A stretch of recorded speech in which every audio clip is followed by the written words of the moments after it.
No, stop. Should I be like, hi, I'm Georgia. I'm Georgia. And I'm gay. It's too hot for this. Right, this is too awkward. Hi, I'm Georgia. I'm gay. I read a lot of gay books. And this is my sister. Olivia. And you read? A lot of straight books. Because you are straight. And today we are going to swap books. So Liv reads a lot. Like, you read a lot. A lot. How many books you read so far this year? I think it's like 110. And when did you start reading? Like, when did your reading journey begin? Last summer. Last summer, she started reading. I don't think I'd ever seen her pick up a book in her life. She started reading, now she's reading 110 books in 7 months. Yes. But we have very, very different reading tastes because Liv reads... You read a lot like rom-coms, don't you? Yeah, And a like lot of contemporary romances. Yeah, that is all I read. Yeah. And I read also rom-coms, a lot of, but it's all gay stuff, also a lot of like contemporary you do like literary fiction as well. So today we are going to trade books. I've got 2 books for Liv and she's got 2 books for me. And we are going to, over the next few weeks, we're going to read each other's books and judge each other's books. I'm very scared for what you've got for me. I'm scared for what you've got for me. To be fair, I've read more straight romances than you've read gay romances. Yeah. But I do think gay romances are written better, generally. But it'll be interesting to see if that's like... Just the ones you've read. Or if it's just like bias. Mm. Because that's what I enjoy reading. But I do genuinely think they're just like generally better written. Because there's not as many of them out there. Yeah, true. But okay, right, who wants to go first? Do you want to go first? What, as Show in me what giving you got. you Yeah, first? give me Okay. books. Well, this one I don't think comes as a surprise. Is it Magnolia Parks? It is Magnolia Of Park. course. So it's technically a literary... I can't speak. Literary fiction. So Yeah. it's not like... I'm not giving you my nice cover though. You get my your ugly cover. my ugly cover. So obviously this is part of the Magnolia Parks universe.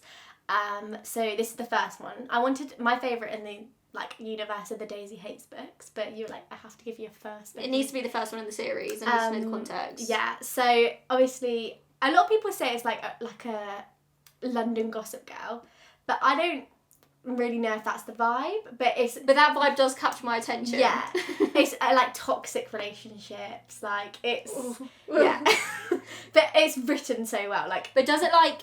Is it toxic relationships that like romanticise? So it's like toxic, but you're meant to think it's good, or are you No. meant to think it's bad? it's like Okay. they know it's bad. So it's not like Clean Hoover vibes. No, Good, okay. it's like Okay. toxic, but the whole point of it is that it's centered around it being toxic, and like everyone knows that it's not the right thing. Okay, I like If that makes sense.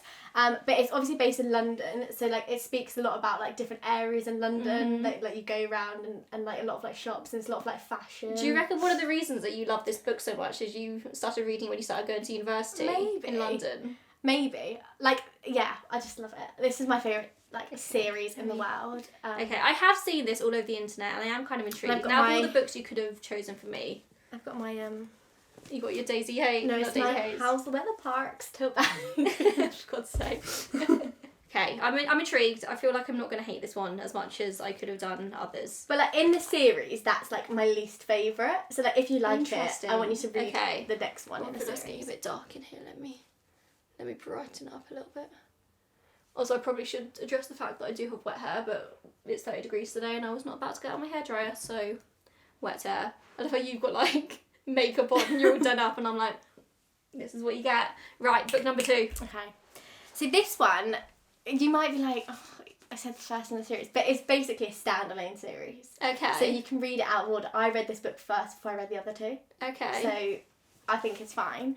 But Just for the Summer by Abby Jimenez. Mm-hmm. And this is a really popular one at the moment. I've seen this all over TikTok. I think this is probably like my like second or third favourite book of the year. Like I loved it. Out of 110 books. Yeah, it was. I loved it. Interesting. Okay. Yeah, so it's a romance, but it's like there's a lot of like mental health representation, which I obviously find really interesting. Olivia's training to be a therapist. Yeah. So I just really, really enjoyed it, and I feel like I actually do think you'll like it. Okay, I like that you've actually chosen books that you think I might actually enjoy. Yeah. Because you could have been really mean I to could have me. been really mean. I really like Abby Jimenez's TikTok. Yeah. I showed you her TikTok, Yeah, didn't I? yeah. She's got like a daughter who's like a super genius musician. I do really like her TikTok, so... Yeah, Okay. I've read a few of her books, and they're all really good, and they're all really well written, but that is like one of my favourite. I'm listening to the audio for that at the moment as well. Do you feel like all of like rom-com books, they all just have the same cover? Yeah, all like the summer ones. Yeah, like this could be Emily Henry, this Yeah. could be like Christina Lauren. Yeah. Like they just all look all the same. exactly the same. Right, you want to see what I've got for you? Yeah, I'm scared. Right. It's taken me a lot. You guys know how many books I've got that I absolutely adore. But I think I've gone for like my 2 favourites from like recent years. Okay. Because I talk about these all the time and I just want you to know what I'm talking about. Mm-hmm. Last Night at the Telegraph Club I by have heard Belinda you talk Lowe. about this before. I love this book so much. This is historical romantic fiction. Okay. So it's set in the 1950s and the main character in this is a teenager called Lily. She's 17. 17? Yeah. And she's like realising that she's gay. But she's Chinese American and it's the Red Scare in the USA. I assume you know what the Red Scare is. Yeah. Yeah. But if you don't, it's really cool because it's like historical. But there's like pages that like explain all the, like the historical terms, like what's going on. So like I like the back. So if it like references something that you're not entirely sure, It's all at the back. it's got like author's notes, which I thought was so interesting. So it's like really true to life. Like Belinda Lowe is obviously Asian American herself, and she's just written not from her own experience because I don't think she was alive in the 1950s, but from the experience of being Chinese American. And this book is so good. It's about Lily. She is discovering she's gay. She like falls in love with her friend, and then they start going to this queer club in San Francisco called the Telegraph Club. Only of course it was very illegal in the 1950s, and so it would get raided all the time. And okay, do you know what that actually sounds? it's quite really interesting. good. It's so interesting, and it's like the fact that the story in this, it literally could have happened to people. Like it probably did happen to people. And I just love this book so much. Okay. So you are welcome. And number 2, you've also definitely heard me talk about Oh yeah. Delilah Green Doesn't Care by Ashley Herring Blake. I couldn't not. I was a bit scared. This book is graphic. And I was scared because I was like, you're my baby sister and I don't want you reading graphic books. But I know some of the books you read. So I don't think it's going to scare you, but it might scare you. But this is Delilah Green. It's the first one in a series. So if you like this one, I can give you the other 2 as well. And it's about like a group of friends. And Delilah Green is a photographer living in New York City. And she gets called back to Bright Falls, which is where she like grew up, to photograph her stepsister's wedding. Okay. And she like basically offered this like huge amount of money to come back and do it, and she needs the money for something, so she's like, I'm gonna go back and do it, but I hate everyone there. I never want to be back in my hometown. And then when she's there, she falls for her stepsister's best friend. Right. But like one of her stepsister's friends that she thought used to bully her when she was a teenager. And I love this book because it's all about like miscommunication. So like Delilah's got her own version of like what happened when they were teenagers with her stepsister and like her friends, but then like her stepsister's also got her own version of like, so her What stepsister happened? never thought that she was like bullying her, but it was just, it's so good. And then the romance in it is just like really beautiful, and there's just like a lot of miscommunication is the main theme of this book, which I usually hate. Yeah, that's like the worst. I usually hate trope. miscommunication, but I feel like it's done really well because it's Yeah. like really like double-sided or like triple-sided. Like you see every point of view and it like makes sense as miscommunication. Like you can see why everyone thought the way they did. Yeah. I love it. I love this book so much. It's just like smutty and it's just like rom. I don't would say com. It's definitely rom. Might not be com. But there you go. Enjoy. Right, which one do you want me to start with? I don't know. I think I'll start with Magnolia Park, so I feel like this is going to take me longer to get through. Do you think? Yeah, because like something like trashy like this, that would be like a quick read. Right, well, on that note, we are going to go read and we will come back with updates periodically. Periodically. I don't know how we're going to film the updates. Maybe I'll just get you to send me Some videos. Okay. With your thoughts and feelings, so that I'll get you back here again. Yeah, that's a good idea. Right, I'll see you on the flip side, I suppose. Okay, I've got you balancing on a cushion now because I need to use my hands to express myself. This is like Made in Chelsea / Gossip Girl. Our main 2 characters in this are Magnolia Parks, that is her name. I always thought Magnolia Parks was a place, but it's not. That is the name of the main character. And the love of her life, BJ Ballantyne, I think he's called. Yes, his name is BJ. Why? Why Jessa Parks? No, Jessa Hastings thought to name her main character BJ. I don't know. It's ridiculous. They really, really remind me of Chuck and Blair. I would place big bets that Chuck and Blair are kind of what inspired this. Chuck and Blair from Gossip Girl, obviously, which I have just realised I'm actually watching currently as I read, because I'm always watching Gossip Girl. I wouldn't call this a romance book. I don't know if it's meant to be a romance book. I would call this pure toxicity. The main character in this, their romance is so toxic. And I usually hate that in a book, but it's not. Like, the main characters, they know it's toxic. Like, they know this is not a good relationship. And their entire relationship is the fact that they still act like a couple. They broke up like 3 years ago and they still completely act like a couple, but they're not together. They haven't kissed in many years. They haven't had sex in many years. But BJ sleeps in Magnolia's bed every night, and their entire thing is like BJ goes out and sleeps with other women and then like rubs it in Magnolia's face that he's sleeping with other women, but he's still madly in love with her. And Magnolia just goes out and like dates all these like eligible society men to make BJ jealous. And that's it. That is the entire book so far. I look so rough. Do I want to put this on the internet? Probably not. And like, both of them know they're the love of each other's lives, and everyone around them knows that they're the loves of each other's lives, but they won't admit it to each other. And like, yeah, he cheated, like, I get it, like, bad, cheating, bad, but like, that many years on and you're still sleeping in each other's beds every night and you're basically a couple in everything other than like physical like intimacy. I'm struggling to find a care, if I'm being honest with you, but at the same time, can I put this book down? Is there some sort of like weird crack in this book? Apparently, because I can't stop. So this is dual narrative. The chapters sort of alternate between BJ and Magnolia, and I'm finding Magnolia's chapters quite rough to get through because Magnolia's a fashion girl, and I get it. I'm a fashion girl too. Like, I get references to clothes and designers and different runways. I get it. I get the references. But for somebody who's maybe not fashion orientated and doesn't really care about clothes, like, entire chapters are dedicated to like her outfits in intense detail.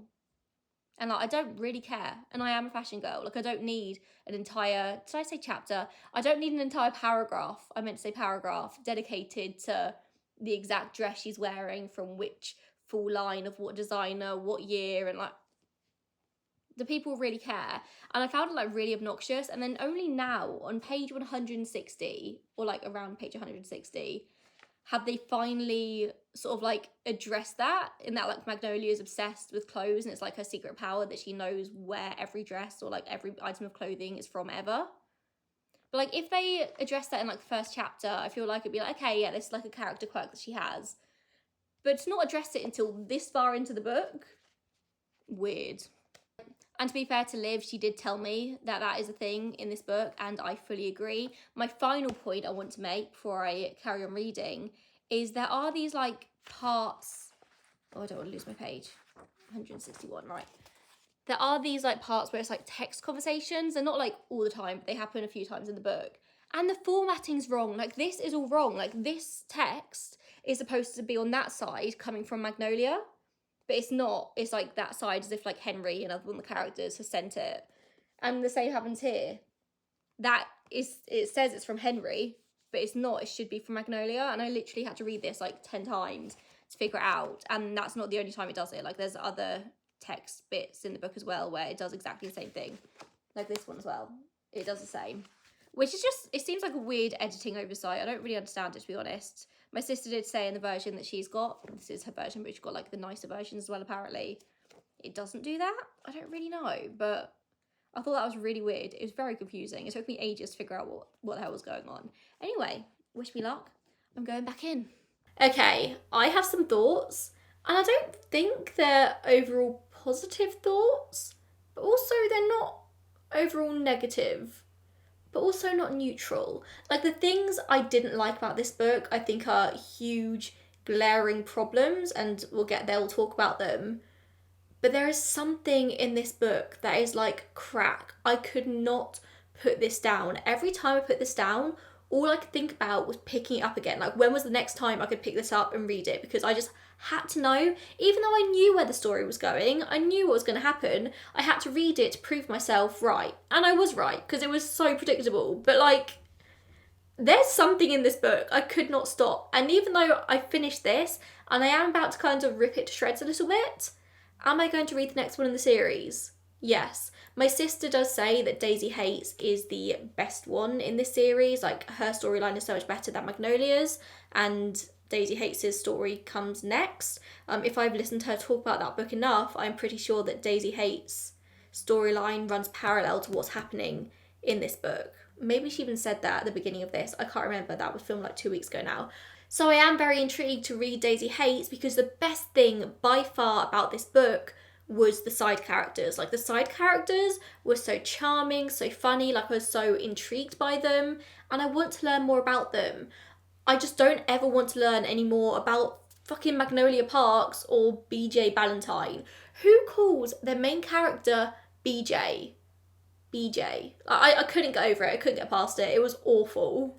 So a brief synopsis of Magnolia Parks. We are dealing with a sort of Gossip Girl / Made in Chelsea amalgamation, where Magnolia Parks is the daughter of a super rich and successful record producer, and so she has got money. She has got a lot of money. So money is not, it's not an obstacle in her world. Like, she doesn't even really think about it, except she does think about it all the time, because she is the most insufferably materialistic person I have ever known in my entire life. I don't know her, but you get what I'm trying to say. And all of her friendship group is kind of the same. Like, BJ is the same as her. I don't know where his money comes from. They probably said I wasn't paying much attention.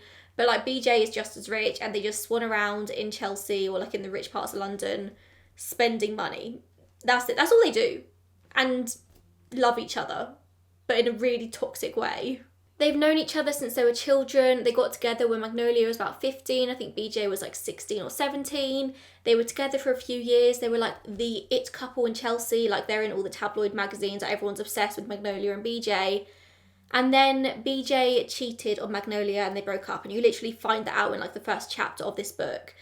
But even though they've broken up, they've been very lesbian about it. You know what? To be fair to Jess Hastings, I would read their relationship as a very lesbian relationship, because they've broken up, but they still spend every single day together.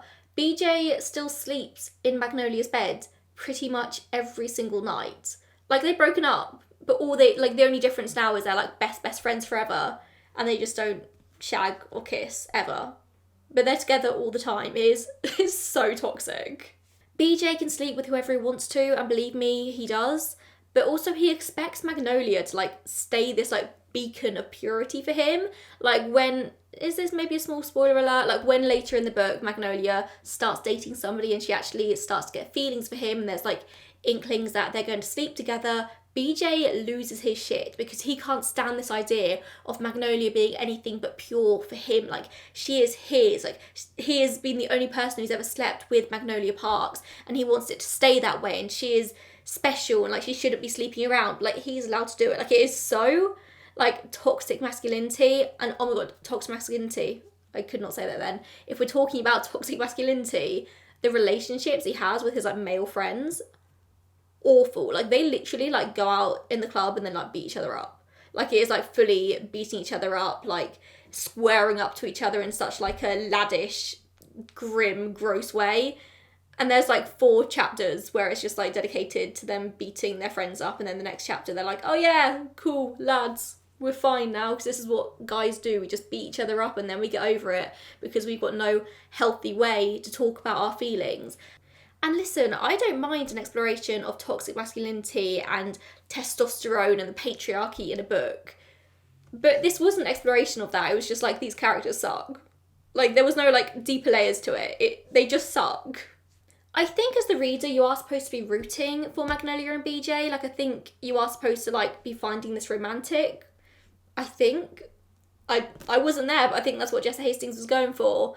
But there's no like, they never fix their behaviour. This storyline is so repetitive. It's literally like, oh, we're just best friends, we love each other, but like in a friend way. And then they do things to make each other jealous. Then they have a big blazing row, and then they hate each other for like a chapter. And then the next chapter, they're inexplicably best friends again. Like, there's a chapter towards the end of the book. I don't want to ruin anything. You can probably guess what happens at the end of the book, kind of.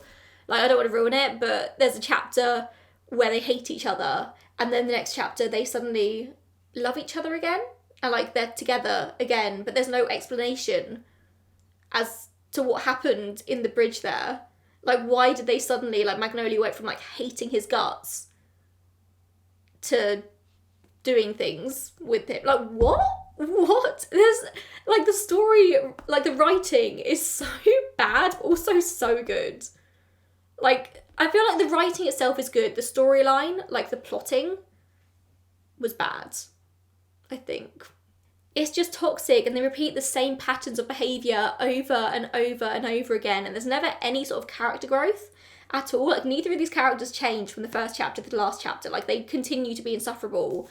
I think I mentioned in, like, the midway through review thing that I filmed that Magnolia describes clothes. Like, her chapters are so hard to read because it's literally, like, entire paragraphs where she's just talking about clothes, like, describing in depth. And I like fashion, I like designers, like, I have reference points for these things, and even I found that, like, insufferable. They're so hard to read because, like, every other paragraph is like, oh yes, BJ was wearing this by this designer, and this designer has this colour hardware. Like, I just don't care. Like, it's irrelevant, really. In my notes here, I've literally written that this book is if Chuck and Blair were more toxic but also had no discernible personalities.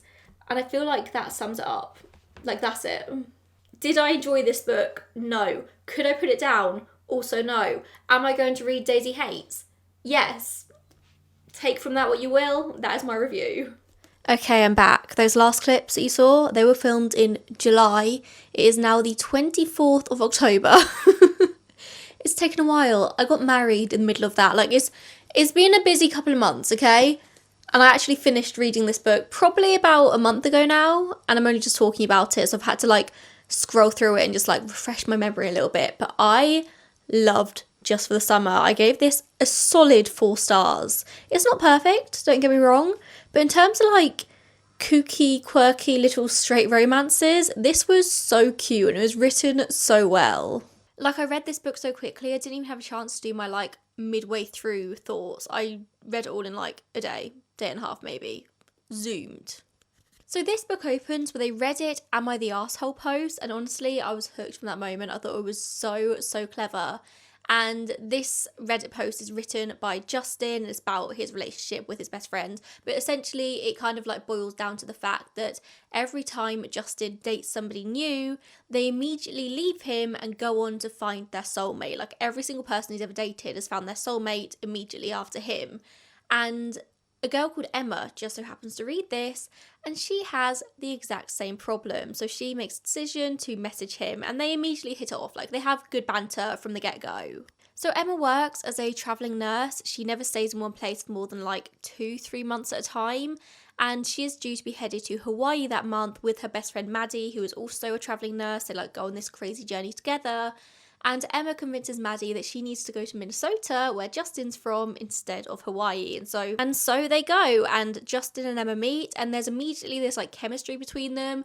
I suppose you could accuse this book of having a bit of, like, insta-love, which a lot of people moan about.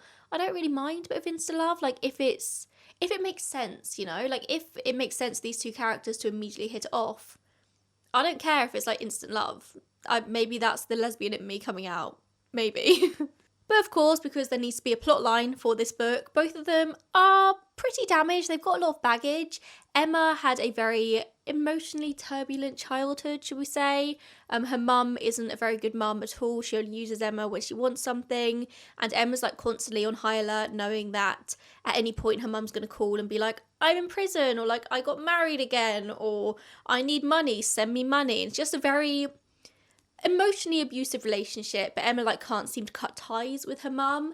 And Justin also has a very difficult relationship with his mum, in that she is going to prison for 6 years, and so he is taking on custody of his 3 younger siblings, who are all, like, still children. So, like, there's a lot going against them as they move in to this summer. Also, I forgot to say, the reason they, like, decided to meet with each other in the first place is because they wanted to break the relationship curse. So they were like, oh, maybe if we, like, get with each other, it will confuse the universe and we'll break the curse. The motivations behind the whole thing, like, behind Emma moving to Minnesota, is a bit, I don't want to say it's weak, but it's, like, very typical of, like, a romance book. It's like, yeah, let's try and break this curse that doesn't really exist. maybe that's just me being a skeptic. And from the get-go, it's very obvious that like Justin is much more in this than Emma is, but I think that kind of fits with their characters because Emma is that like emotionally distant, she's got all this like emotional trauma going on. And what I really love about this book, and I think the reason that I love this book so much, is because yes, it is about the romance, but it's also just as much about mental health and like overcoming trauma and like working on yourself. And I think if you're going into this book wanting like a TikTok toxic romance Colleen Hoover style book, this isn't for you. Like, this deals with really real and really raw issues, and it does talk a lot about mental health, and so much so that the romance is kind of secondary to that, and like secondary to them overcoming all the barriers between them. And I really loved it.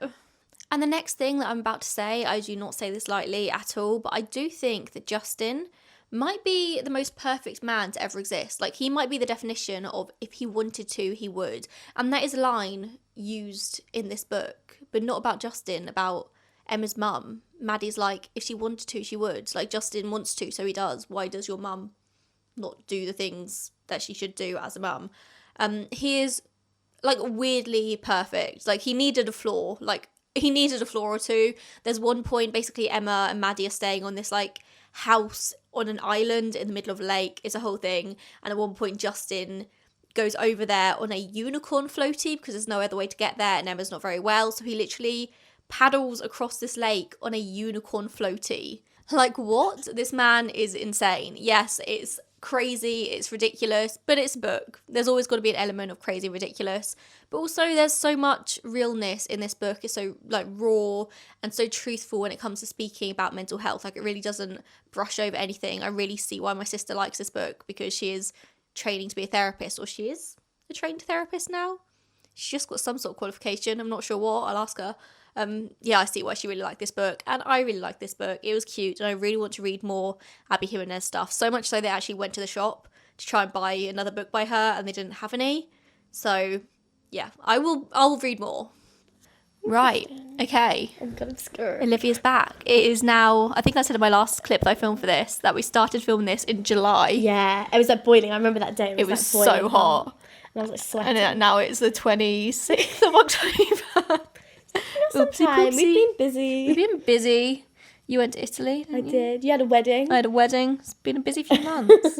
Hold a bit closer. Sorry. Like that. Right here. God, bad YouTuber. Olivia has some thoughts on some books. Oh, do you want to? Yeah. Wait. Okay. So, what was the first one called? Delilah Green. Delilah Green doesn't care. Oh God, I'm scared. Okay, so I hated that as in third POV. That was my first point. I've really struggled with that. You hate third person though, don't you? Person. I love like dual point of view first person. So I've really struggled with that. And I just kept getting really confused over, because it was like swapping kind of like perspectives. Yeah, it does. Like in the chapters, but obviously you don't see whose like perspective it is until you start reading it. Like yeah. What is it, Delilah and Claire? Yeah. Yeah. So that was really confusing me. So I was getting confused like where I was. I didn't really like Delilah's character. Sorry. That's blasphemy. I love Delilah Green. Delilah Green is everything I want to be. No. I love her. She's like a tortured soul artist. Yeah, I didn't really like her. That hurts. I just couldn't get into it. Like, I just really struggled to like connect with the characters. And like because it's like a series, isn't it? Yeah. And like, I love like a found family. Yeah. But I wasn't getting that vibe from the book. Okay. I struggled with that because I think that's like my favourite thing in a book, like all the characters connecting and how they all like connect together, and I wasn't getting that, and I was really struggled with it. Maybe you need to read the next one. Maybe. Because I feel like in the second book, they're like more of a family, because like Astrid and Delilah have like made up, and everyone's like... Yeah. And they still have a bit of like a contemptuous relationship, but... Yeah. And like, I thought it was quite predictable, because I've read so many romances. Yeah, true. Like, that's all I read. And like, it was like in the first couple of like chapters when it was talking about like the bet. Oh my God, do you hear my tummy then? Yeah, I did hear that time. My tummy is rumbling so much. Sorry, guys. When they were talking about like the bet. Yeah. I knew that was going to come up later. Like, that's so predictable. Oh, yeah. Like, that's like in like romances I've read, it's like that's the third act breakup when that happens. Yeah. So I was like, I know that's gonna come up. It wasn't too much of a big thing though, to be fair. I thought it would be like a big thing where like they don't talk to each other. There was a bit of like, it's kind of a bit of miscommunication, but they solved it Yeah, quite quickly. which I do like, because I hate it when things like that are dragged out. Yeah. But things I feel like when I read Lila Green, it was my first like foray into sapphic like rom-com romance territory. Mm-hmm. So I think maybe it was a bit less predictable to me. Like, I'm well aware that it's not the best book ever written, but Yeah. I just really, really loved it for what it represents, and I Yeah. love Delilah.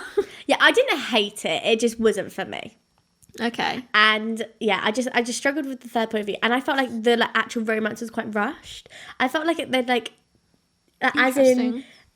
when it happened, and then it was like a few chapters later, it was like, you're like, I've never felt this way about anyone, but it was like you didn't really see that development enough. I felt Okay. like you saw like the build up to it, but then when it happened, you didn't see like them actually like doing things romantically together. That's and so funny, because I remember feeling the exact opposite. Oh, really? I remember it being like a really slow burn. It was like a slow burn up to it. Like you can feel the build up, and then when it happened, it just felt like I'm obsessed with you. See, I would say I'll read it again to see, but I actually don't want to read it again It and might ruin. And yeah, I don't want. I'm not trying to be a hater.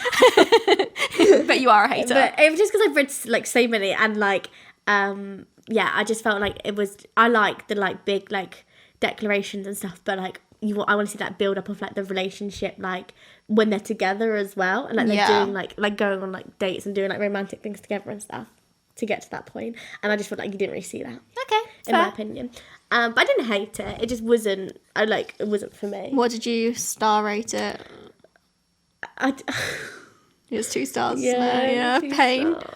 Pain. And I'm such a generous rater. I've had to go through my Goodreads this year and like start like changing. And I'm like, if I haven't thought about that, then it's not 5 stars. So I've had to change. I'm loads of pretty rating. sure that's just homophobia. No, it's not. I'm pretty sure you're homophobic. No, it's not. It's not. It's not.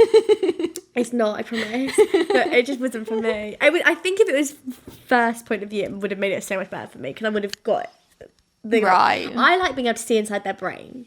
Right. Do you know what I okay, mean? yeah, Like, I like to be yeah. able to see like the thoughts that they're having in situations. That's very therapist of you. Yeah. That is very therapist of you. Yeah, maybe that's my problem. So that's why I struggle with third point of view. Okay. Yeah. Sorry. Hold it closer. Sorry. Olivia's going to be so quiet in this. Sorry. Okay. Is that everything in your Yeah. notes for Delilah Green? Yeah. Okay. But you liked Last Night at the Telegraph I did Club like last a night. lot more. A lot more, yeah. You've got so many notes for that. So many. These aren't like positive notes. These are just like things that I've read that made me angry mainly. What? Are you about to prove that you're not homophobic? Yeah. It was a slow. It like took me a lot to get into it, and I felt like that you kind of agreed with like it's something that Yeah, it's not a super fast, like, I'm going to read it all in one night read, because it's really heavy. yeah, that's Really the thing. heavy. Yeah. So I actually started it before I went to Italy in September, and then I've literally just finished it this week. That's terrible. and that's of you. and I normally read like a book every 2 days. So Yeah. but it was like nice to like dip in and out of it. Yeah. To get the perspective. But yeah, Shirley, I hate her. Yeah. She's an awful human being. I really did not like her at all. She like you could just tell she was an awful friend from the like that was one of the first things I wrote down. I did not like her. Yeah. Yeah, like just not a fan of Shirley. Bad vibes. And that was literally like straight at her. And yeah, like in the first few pages, like the first few chapters, where it was like you have to wear this, you should have a doll, not a chemistry set. So like Yeah. it was just those like societal expectations, which was just like obviously representative of the time that was in, but it's just like It's frustrating to read from a Frustrating to read 2024 now. perspective. Yeah. yeah.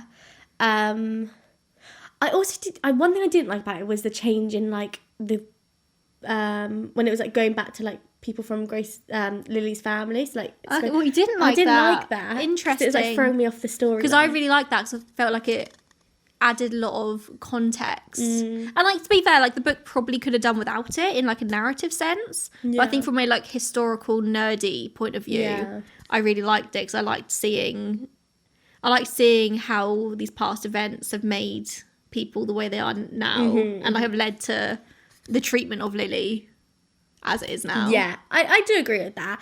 I just felt like it confused me a bit. Yeah. Because it was like going back and forth, and I was like getting a bit lost with that. But yeah, and then there was just like so much. like when Shirley was like stay away from Kath because she doesn't want to be associated with someone who's kissing her. Like stuff like that just made me so angry. I just wanted to throw across the room.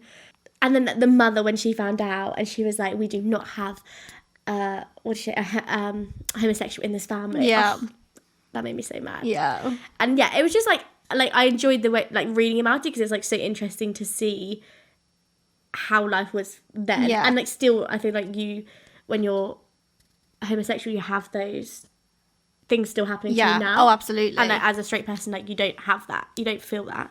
Yeah. In the same way. So I thought it was like, but it just made me mad. It just made me angry. angry. It's really infuriating. Yeah. Infuriating. But I just love this book. Yeah, I think it's much. so well written, like so well, like. So there's another book by Melinda Lowe in the same series, or not the same series, but like set in the same universe, the Melinda Lowe cinematic universe, and it's called A Scatter of Light, and it's about another. I think it's set in like more recent years. Mm-hmm. And towards the end of the book, this might be a spoiler if you haven't read Scatter of Light, so maybe skip.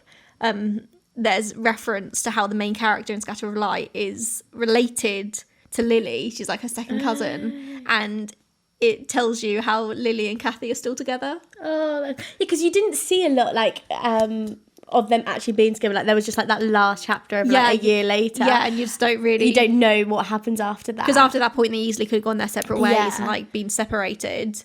But yeah, no, in A Scatter of Light, it confirms that after like, 70 years, they're still together, so nice. Which is really cute. Yeah, and then the raid that happened, that made me so sad. I felt like I was going to cry when I was reading that. That was just so heartbreaking. And I was a bit confused by the Tommy character, because there was that bit when they were at the party, and like she was saying to Lily, like, you're 16, like you're too young to be here, and like all of this. Yeah. And like I was like, is there something weird happening? Yeah, I actually can't really remember the context was, around that. She was like touching her face and stuff. Yeah. And I was a bit like, I don't know what's happening there. And then later on it came out that obviously she was arrested. Yes. And then there was that whole like story about like getting, I didn't really understand that. I was a bit confused. Yeah, to be fair, I could develop a bit more, but I can't really remember that, so I can't really what's the word? Exaggerate? No. Explain, expand. Expand, that's what I was going for. Yeah, so how old was Tommy? She wasn't that much old, was she? Early 20s? Yeah, I'm not sure. But maybe, I just didn't understand, like... Maybe she's trying to, like, protect her. Yeah, I didn't understand what that was happening. I was like, I don't know if that's, like, something weird, or, like, it's just a conversation. Or, like, I didn't... Yeah, I do feel that doesn't stick out to me, so maybe I just saw it as, like, a conversation type thing. But yeah, I adore this book. But I did enjoy that book. I gave it a 3.5. 3.5? I still think it deserves higher than that. But... I'm just trying to be less generous, because I used, like, when I started reading, I was giving everything 5 stars. 5 stars. And it was becoming a bit of a problem, so now... I give nothing 5 stars. Now I'm not doing that anymore. I don't know how many 5 stars I've done this year. How many books? What is your Goodreads? I'm not doing great. You're meeting your challenge? I'm like 3 books behind. This weekend I'm trying to catch up. God, you don't know how. I'm 21 books ahead.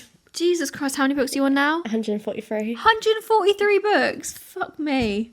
Know My Name by Chanel Miller. I gave that a 5 star. That is the memoir from the survivor of the Stanford sexual assault case, and it is so good.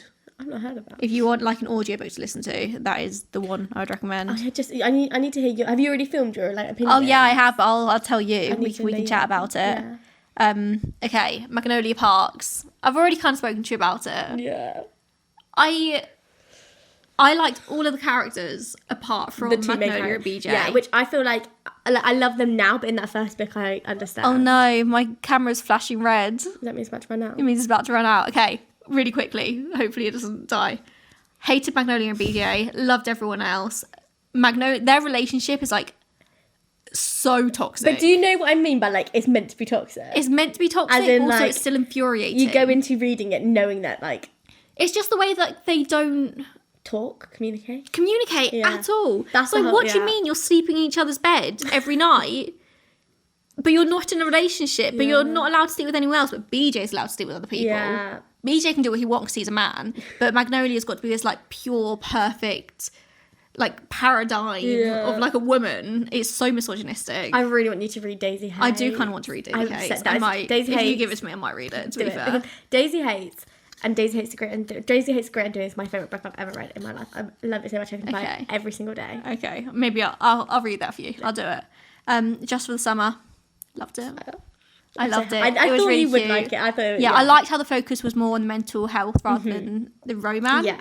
And like it was about the romance, but it wasn't all about that. And she's so good at like capturing that in her. Yeah, in her and like writing. it wasn't the best written thing in the world. Rhubarb's snoring. Wait, the cat's snoring next to me. Wait.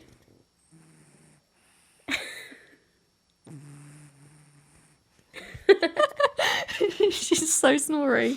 Yeah, it wasn't the best written thing in the world, but I just appreciated the angle that Abby Jimenez took on it, in that they can't be together until they sort out all their shit. Yeah. I thought it was like it's very sensible. Yeah, exactly. There was no romanticization. Exactly, and I feel like he was just like so like understanding. With Yeah. it all. And like, He they was both like had their own. A man, like Yeah. a man written by a woman. Oh, honestly, like in the like first couple of like chapters when like they were first getting to know each other, and he was sending her all of the like surveys and like. Oh, so cute, so cute. And he was like, "You're not asking too much of people. You're just asking the wrong people." Actually, you know who he reminded me of? Who? Harry, Olivia's boyfriend. Olivia's boyfriend. I always say is this: Harry the is best. written by a woman. Harry is written by a woman. You cannot let that man go. He is just an angel.